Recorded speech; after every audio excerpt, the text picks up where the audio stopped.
আপনি কখন এমন প্রতিষ্ঠান দিবেন না যে আপনার হিংসাটা জিনিসটা ভিতরে আমার সংসদ দিলেও যাবো না, সেরাটন দিলেও যাবো না, সোনাগাঁও দিলেও যাবো না।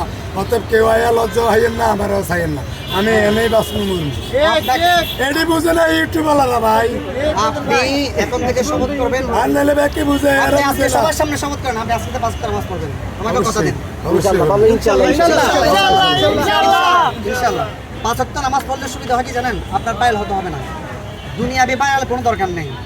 আপনি কালকে আমরা সবাই, আমরা এখানে যে সবাই কালকে বেঁচে থাকবো, কেউ কোনো গ্যারান্টি আছে? না।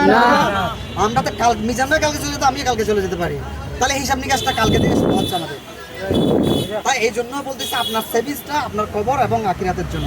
আপনার কাছে অনুরোধ করবো, আপনি একটা ব্যবসার টাইমের বাইরে একটা মিনিটও কারোর সাথে ব্যবসার আপনার ব্যবসা শেষে এখন আপনি সবাইকে সময় দিবেন।